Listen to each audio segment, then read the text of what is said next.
Hello ಎಲ್ಲರಿಗೂ ನಮಸ್ಕಾರ. ಇವತ್ತಿನ ಬ್ಲಾಗ್ಗೆ ಸ್ವಾಗತ. ಇವತ್ತಿನ ಬ್ಲಾಗಲ್ಲಿ ಷಷ್ಠಿ ಹಬ್ಬ ಹೇಗೆ ಮಾಡೋದು ಅಂತ ನಮ್ಮ ಮನೇಲಿ ವಿಶೇಷ ಷಷ್ಠಿ ಹಬ್ಬ ಹೇಗೆ ಅಂತ ಹೇಳ್ತೀನಿ. ನಿಮಗೆ ಯಾವ ರೀತಿ ಮಾಡ್ತೀವಿ ಅಂತ ನಿಮ್ಮ ಜೊತೆ ಶೇರ್ ಮಾಡ್ಕೊಳ್ತೀನಿ ಷಷ್ಠಿ ಹಬ್ಬನ. ಮೊದಲಿಗೆ ಷಷ್ಠಿ ಹಬ್ಬ ಮಾಡೋದು ಯಾಕೆ ಅಂತಲೂ ಹೇಳ್ತೀನಿ ಮುಂದಕ್ಕೆ ಹೋಗ್ತಾ ಹೋಗ್ತಾ. ಮೊದಲಿಗೆ ಏನು ಮಾಡಿಕೊಂಡೆ ಅಂದರೆ ಬಾಗಿಲು ತೊಳ್ದು ಬಾಗಿಲು ಪೂಜೆ ಅಲ್ಲ, ಬಾಗಿಲು ತೊಳ್ದು ರಂಗೋಲಿ ಬಿಡಿಸಿ ಒಳಗೆ ಬಂದು ಅಡುಗೆಗೆ ಏನೇನು ಬೇಕು ರೆಡಿ ಮಾಡಿಕೊಂಡೆ. ಯಾಕಂದರೆ ಮೊದಲು ಅಡುಗೆ ಮಾಡ್ಕೋಬೇಕು ಇದಕ್ಕೆ, ಯಾಕಂದರೆ ದೇವ್ರಿಗೆ ನೈವೇದ್ಯ ಮಾಡಬೇಕಲ್ವ. ಹಾಗಾಗಿ ಇದು ವಿಶೇಷ ಏನು ಅಂದರೆ ನಾವು ಇದು ದಿನ ದೀಪ ಮಾಡ್ತೀವಿ. ಯಾವ ರೀತಿ ದೀಪ ಮಾಡ್ತೀವಿ ಅಂದರೆ ಅಕ್ಕಿ ಮತ್ತು ಗೋಧಿ ಎರಡೂ ಕೂಡ ಮಿಲ್ ಮಾಡಿಸ್ಬಿಟ್ಟು ಆ ಹಿಟ್ಟಿನಲ್ಲಿ ದೀಪ ಮಾಡಿ ದೇವರಿಗೆ ಉತ್ತ ಥರ ಜೋಡಿಸಿ ಅದ್ರ ಮಧ್ಯ ನಾಗಪ್ಪ ಇಟ್ಟು ಅದಕ್ಕೆ ಹಾಲು ಬಿಡೋದೇ ವಿಶೇಷ. ಅಂದರೆ ಅದೇ ರೀತಿ ನಾವು ಷಷ್ಠಿ ಹಬ್ಬನ ಮಾಡೋದು. ಇದೆ ನೋಡಿ, ಗೋಧಿ ಮತ್ತು ಅಕ್ಕಿ ಹಿಟ್ಟು ಮಿಲ್ ಮಾಡ್ಕೊಂಡು ಬಂದಿರ್ತೀವಿ ತೊಳ್ದು. ಈ ಹಿಟ್ಟು ಮತ್ತೆ ಇಡೋಂಗಿಲ್ಲ ಮನೇಲಿ. ಯಾಕೆ ಅಂದರೆ ಮತ್ತು ಮುಟ್ಟು ಆಮೇಲೆ ಮತ್ತು ಮಟನು ಆ ಥರ ಏನಾದರೂ ತಿಂತೀವಲ್ವ. ಹಾಗಾಗಿ ಮನೆ ದೇವ್ರು ಸುಬ್ರಹ್ಮಣ್ಯ ಆಗಿರೋದ್ರಿಂದ ತುಂಬ ನೇಮಾಗಿ ಮಾಡಬೇಕು. ಅದಕ್ಕೋಸ್ಕರ ನಾವು 8 ದಿನದ ಮುಂಚೆನೇ 8 ದಿನದ ಮುಂಚೆ ಮಟನ್ ಎಲ್ಲ ಬಿಟ್ಟು ಬೆಡ್ಶೀಟ್ಸು, ಟವಲ್ಸ್ ಏನೇನಿರುತ್ತೆ, ಹಾಕೊಳ್ಳೋ ವಸ್ತು ಏನೇನಿರುತ್ತೆ ಎಲ್ಲ ತೊಳೆದು ಹಾಕಿರ್ತೀವಿ. ಪಾತ್ರೆ, ಅಡುಗೆ ಮಾಡೋ ಪಾತ್ರೆ ಎಲ್ಲನೂ ತೊಳೆದು ನೀಟಾಗಿ ಪೂಜೆ ಮಾಡ್ಕೋಬೇಕು. ಅಂದರೆ 8 ದಿನದ ಮುಂಚೆನೇ ಎಲ್ಲ ಮನೆ ಕ್ಲೀನ್ ಮಾಡ್ಕೋಬೇಕು.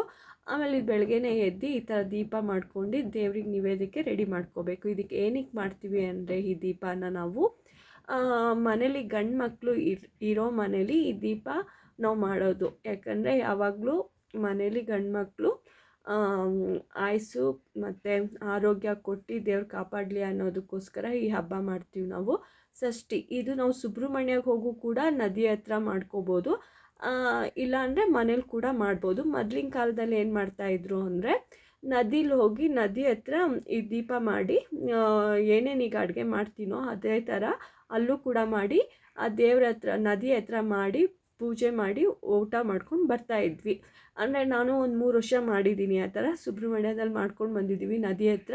ಆದರೆ ಈಗಿಲ್ಲ. ಇದು ತೆಂಗಿನಕಾಯಿ ಚಟ್ನಿ ಮತ್ತು ಸ್ವಲ್ಪ ಕಾಯಿ ತೆಗೆದಿಟ್ಕೊಂಡೆ, ಯಾಕಂದರೆ ಪ್ರಸಾದಕ್ಕೆ ಬೇಕಲ್ವ. ತೆಂಗಿನಕಾಯಿ ಸ್ವಲ್ಪ ತೆಗೆದಿಟ್ಕೊಂಡೆ. ಹಾಗೆ ಸ್ವಲ್ಪ ಬಿಳಿ ಅನ್ನ ಮಾಡಿಕೊಂಡೆ. ಏನಕ್ಕೆ ಬಿಳಿ ಅನ್ನ ಅಂದರೆ ಇದೆಲ್ಲ ದೇವ್ರಿಗೆ ನೈವೇದ್ಯ ಮಾಡಬೇಕು. ಇದೇ ರೀತಿ ಸುಬ್ರಹ್ಮಣ್ಯ ನದಿ ಹತ್ರನೂ ಮಾಡ್ಕೋಬೋದು. ಅಂದರೆ ನಾವು ಮಾಡಿದ್ದೀವಿ, ಅದು ವಿಡಿಯೋ ಇಲ್ಲ ನನ್ನ ಹತ್ರ. ಅಷ್ಟೆಲ್ಲ ಮಾಡ್ತಿದ್ವಿ ನಾವು ಮೊದಲು.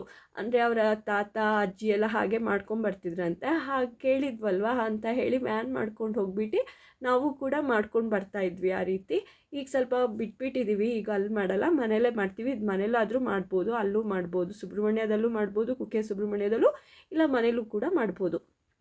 ಇದು ಏನು ಅಂದರೆ ಇದು ಹಿಟ್ಟು ಥರ ಕಲಿಸ್ಕೊಂಬಿಟ್ಟು ದೀಪ ಥರ ಮಾಡ್ಕೊಂಡು ದಮ್ ಮಾಡಬೇಕು. ಇಡ್ಲಿ ಪಾತ್ರೆಯಲ್ಲಿ ಇಟ್ಟು ಇಡ್ಲಿ ಪಾತ್ರೆಯಲ್ಲಿ ಒಂದು 15-20 ನಿಮಿಷ ಚೆನ್ನಾಗಿ ಬೇಯಿಸ್ಬೇಕದು.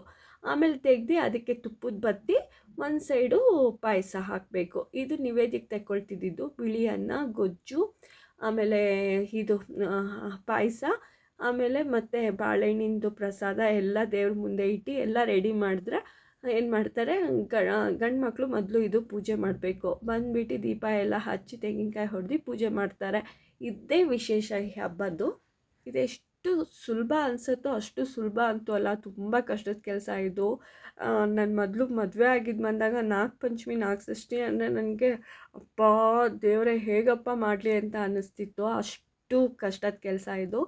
ನನಗಂತೂ ಇದು ನಾನು ನೋಡೇ ಇದ್ದಿಲ್ಲ ನಮ್ಮ ತಾಯಿ ಮನೇಲಿ. ನಮ್ಮ ಮನೆಯವ್ರ ಮನೆಗೆ ಬಂದಾಗಲೇ ಗೊತ್ತಾಗಿದ್ದು ಈ ಥರನೂ ಮಾಡ್ತಾರಾ ಅಂತ. ಏನಕ್ಕಪ್ಪ ಈ ಹಬ್ಬ ಎಲ್ಲ ಇರುತ್ತೆ ಅನ್ನಿಸ್ಬಿಡ್ತಿತ್ತು. ಆದರೆ ಈಗ ಅನಿಸುತ್ತೆ, ಖುಷಿ ಆಗುತ್ತೆ, ಇದೆಲ್ಲ ಮಾಡ್ತಾಯಿದ್ರೆ ಎಷ್ಟು ಚೆನ್ನಾಗಿರುತ್ತೆ ಈ ಥರ ಎಲ್ಲ ಅಂತ ಹೇಳಿ ಖುಷಿ ಆಗುತ್ತೆ. ಅದೇ ರೀತಿ ಖುಷಿಯಿಂದ ಮಾಡ್ತೀನಿ. ಮತ್ತು ನಮಗೆ ನಮ್ಮ ಮನೆಯವ್ರ ಅಕ್ಕ ಬಂದುಬಿಟ್ಟು ಹೇಳ್ಕೊಡ್ತಿದ್ರು ಯಾವ ರೀತಿ ಮಾಡಬೇಕು ಇದು ಅಂತ ಹೇಳಿ. ಅವರೇ ಪಾಪ ನಂಗೆ ಹೇಳ್ಕೊಟ್ಟಿರೋದು ಇದು, ಯಾವ ರೀತಿ ಮಾಡ್ಕೊಂಡು ಬರಬೇಕು, ನಮ್ಮ ಮನೇಲಿ ಯಾವ ರೀತಿ ಮಾಡ್ತಿದ್ರು ಅಂತ ಹೇಳಿ. ಅವ್ರು ಹೇಳ್ಕೊಟ್ಟಿದ್ದ ರೀತಿಲೇ ನಾನು ಈಗಲೂ ದೀಪ ಮಾಡೋದು. ಆ ಥರ ಮಾಡಿ ಈ ಥರ ಇಟ್ಟು ಇದಕ್ಕೆ ದೀಪ ಹಚ್ಚಿ ಒಂದು ಸೈಡ್ ಪಾಯಸ ಹಾಕಿದ್ದೀನಿ, ಅರಿಶಿನ ಕುಂಕುಮ ಹಾಕಿಟ್ಟಿದ್ದೀನಿ. ಇದು ಏನಕ್ಕೆ ಹಾಲು ಅಂತ ಗೊತ್ತಾ? ನಾವು ಮನೇಲೇ ಉತ್ತ ಥರ ಮಾಡಿದ್ದೀವಲ್ವ, ಅದಕ್ಕೆ ಮಧ್ಯ ನಾಗ ಇಟ್ಟು ಆ ನಾಗಕ್ಕೆ ಹಾಲು ಹಾಕಬೇಕು. ಮನೇಲಿ ಇರೋರೆಲ್ಲ ನಾಗಕ್ಕೆ ಹಾಲು ಹಾಕ್ತೀವಿ. ಹಾಗಾಗಿ ಹಸಿ ಹಾಲು ಹೆಂಡ್ರು ಮಾಡಲ್ಲ, ಹಂಗೆ ಪಾಕಿಟ್ ಹಾಲು ತೆಗೆದಿಟ್ಕೊಂಡಿರ್ತೀವಿ. ಇದೆಲ್ಲ ರೆಡಿ ಆಗಿದ್ಮೇಲೆ ಬಂದುಬಿಟ್ಟು ನಮ್ಮ ಮನೆಯವ್ರು ಪೂಜೆ ಮಾಡ್ತಾರೆ. ಎಲ್ಲರೂ ಅಂದರೆ ಮನೇಲಿ ಎಲ್ಲರೂ ಸೇರಿ ಪೂಜೆ ಮಾಡ್ತೀವಿ. ಆಮೇಲೆ ಈ ದೀಪ ಹಾರಿದ ಮೇಲೆ ಪ್ರಸಾದ ರೀತಿ ಎಲ್ಲರಿಗೂ ಕೊಡ್ತೀವಿ. ಒಂದು ಇದು ಹೇಗೆ ಅಂದರೆ, ಒಂದು ಗಂಡು ಮಗು ಇದೆ ಅಂದರೆ 5 ದೀಪ ಮಾಡಬೇಕು. ಇಬ್ಬರು ಗಂಡು ಮಕ್ಕಳಿದ್ರೆ 10 ದೀಪ. 10 ದೀಪ ಅಂದರೆ ಗಂಡು ಮಕ್ಳ ಹೆಸ್ರಲ್ಲಿ 5 ದೇವ್ರ ಹೆಸ್ರಲ್ಲಿ 5, ಆಮೇಲೆ ಯಾರಾದರೂ ಮನೆಗೆ ಬಂದುಬಿಟ್ರು ಅಂದರೆ ಕೊಡೋಕ್ಕೊಂದು 5 ಅಂತ 20 ದೀಪ ಮಾಡಲೇಬೇಕು. ಆಮೇಲೆ ಜಾಸ್ತಿ ಕೂಡ ಮಾಡೋಂಗಿಲ್ಲ, ವೇಸ್ಟು ಮಾಡೋಂಗಿಲ್ಲ. ಆಮೇಲೆ ಆಚೆ ಕೂಡ ಉಳೀತು ಅಂತ ಬಿಸಾಕಂಗೂ ಇಲ್ಲ, ತುಂಬ ನೇಮ ಇದೆ. ಅದಕ್ಕೋಸ್ಕರ ನಾನಂತೂ ತುಂಬ ನೇಮದಿಂದ ಮಾಡ್ತೀನಿ. ಒಂದು ಕೂಡ ಚೂರು ಬಿಸಾಕಬಾರ್ದು, ಅಷ್ಟೇ ಮಾಡಿರ್ತೀನಿ. ಜಾಸ್ತಿನೂ ಮಾಡಲ್ಲ, ಕಮ್ಮಿನೂ ಮಾಡಲ್ಲ.